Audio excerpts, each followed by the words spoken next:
seguir um pouco mais, eu queria falar, nós vamos tentar fazer num método mnemônico da seguinte maneira, e é um assunto um pouco mais pesado, né, Zé?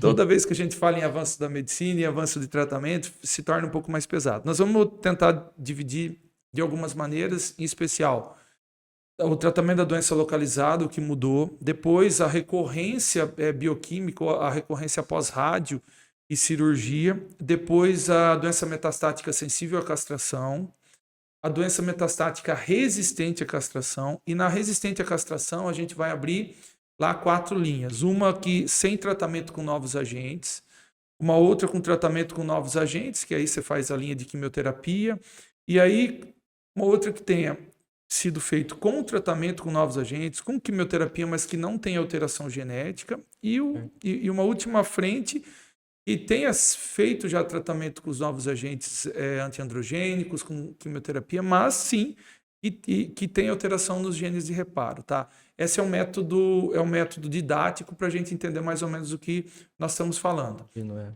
vê Exatamente. como é complexo, né, o tratamento. Tem gente que não tem ideia de como que a gente é, Não, mas no dia a dia a gente tem não, que pegar o paciente ali na frente e às vezes fazer toda essa análise para tratar. exatamente. E cada estadiamento, cada forma de que a gente classifica é um tratamento às vezes diferente. E como a gente falou, você vê da importância do painel histoquímico e dos 4 subtipos na mama, né? E como a gente falou na outra aula, né?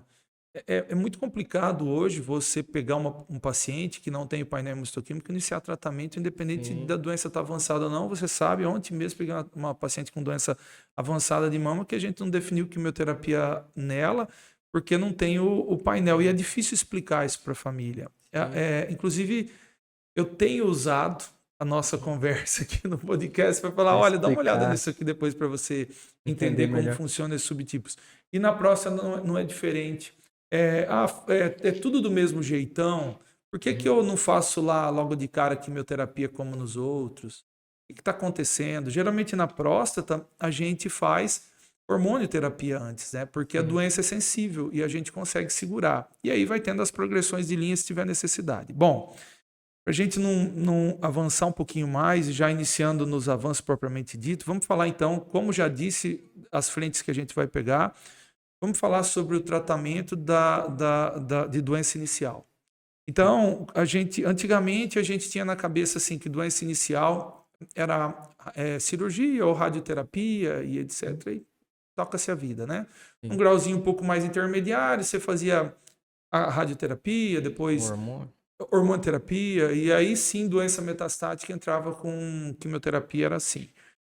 Hoje em dia, a gente já no início, em doença inicial, que tenha fator de risco, a gente tem feito, mudou um pouco a conduta, não logo de início, não estou falando de doença bem no início, mas com fator Uhum. de risco, e a gente tem feito associação com a abiraterona logo de cara em alguns casos com fator de risco, né? Então eu queria que você falasse um pouquinho, como nós estamos falando de avanço, de alguns estudos, que é o Stampede, que é esse estudo, e também o Latitude, é isso? É o latitude, os dois, Latitude, que é isso. um outro estudo que ampara a gente a realização da abiraterona. Acho que o Stampede é o principal. Os dois são na doença metastática, né? Sensível à castração. Então, eles trouxeram os dois. Esses estudos são uma de 2013, outra de 2014, se eu não me engano, o Latitude. E aí eles fizeram como que foi, né? Antigamente, então, o paciente tinha, como você falou, quimioterapia, fazia o tratamento, descobria, por exemplo, uma metástase, ele é sensível à castração. Então, a gente começava o hormônio, Hormônio. basicamente o Isso, hormônio. Então, se tivesse uma progressão, iria para o docetaxel, que é a quimioterapia, exatamente. né? Se falhasse Parece. ou em algumas situações, né? Teve um estudo também que foi bem, tipo assim, revolucionário, a gente usou ele durante muito tempo, chamado Charted, aonde o paciente de alto risco, que eu acho que é isso que você falou, né? A gente, em algumas situações, iniciava já com quimioterapia Exato. mesmo, tá? Então, fazia o bloqueio hormonal associado com químio, 6 a 9 ciclos de docetaxel. Isso, teoricamente, aumentava a sobrevida do paciente, etc. Em algumas situações a gente ainda usa hoje. Mas com o Stampede, com o Latitude, a gente trouxe novos antiandrogênicos, Antiandrogênicos. né? Foram os primeiros que saíram, no caso a abiraterona.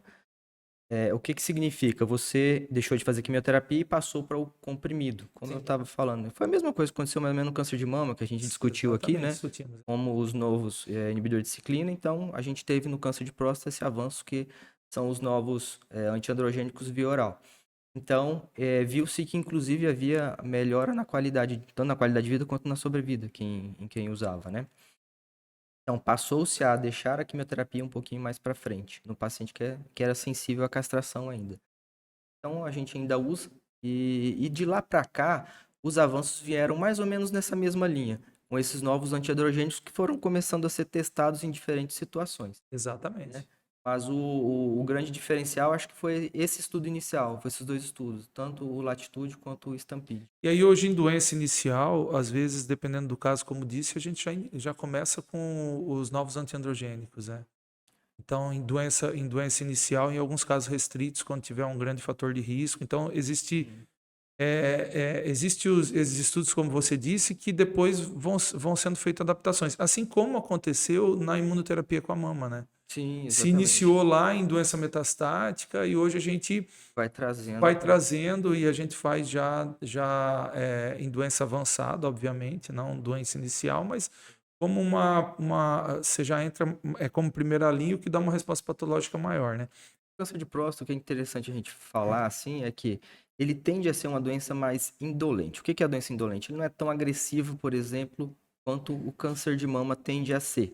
Câncer de mama a gente normalmente faz, por exemplo, inicialmente lá, a quimioterapia que a gente falou, você precisa envolver vários quimioterápicos para conseguir uma resposta boa, porque ele normalmente é uma doença que costuma se metastatizar mais para órgãos-alvos, para pulmão, para fígado, e isso daí normalmente a próstata não faz.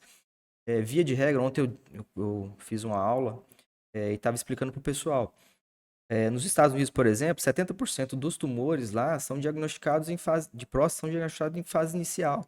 Eles têm um estudo que de 2013 a 2019, os pacientes que pegaram essa doença localizada, 100% estava vivo em 5 anos, né? Então, e a média de idade de diagnóstico também é mais elevada. Enquanto no câncer de mama a gente é em torno de 60, 60. você chega perto dos 70 anos aí para próstata. 67.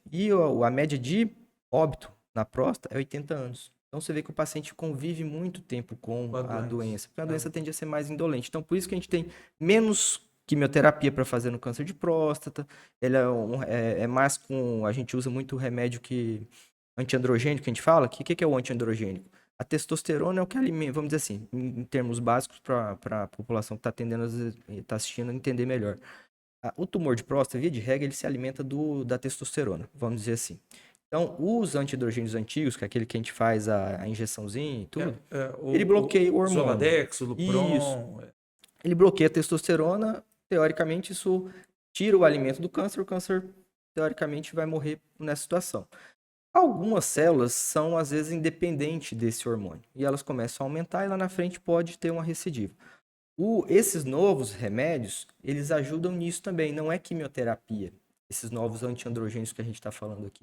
Eles são também bloqueadores hormonais, entendeu? Que vão agir de forma diferente, ou dentro da célula, né? Ou bloqueando outra região de produção de testosterona. Então, isso aí é importante a gente também dizer. E dependendo do caso, doença com grande volume de doença e tudo mais, eles têm sido usados de maneira concomitante, né? Você Isso, a faz gente. lá análogo do LHRH com os novos antiandrogênicos. Exato. Na doença Exatamente. sensível, a gente tem É, um estudo de 2021, né, que começou a sim, fazer assim, doenças de alto risco, e antes a gente partia para o tal do chart que eu falei aqui, que era fazer químio com o ADT, com o ADT não, com o ADT, com o Lupron, né? Hoje em dia você já pode fazer terapia tripla. Você usa a injeção, né, que é o antiandrogênico mais inicial lá atrás, que é o Zoladex, um exemplo. Você usa a quimioterapia, o docetaxel, e você usa junto a abiraterona. sim. Então a gente tem um estudo de 2021. Isso para, claro, para doença de alto risco, doença com volume muito alto de metástase, isso aumentou a sobrevida do paciente, melhorou a qualidade de vida para ele.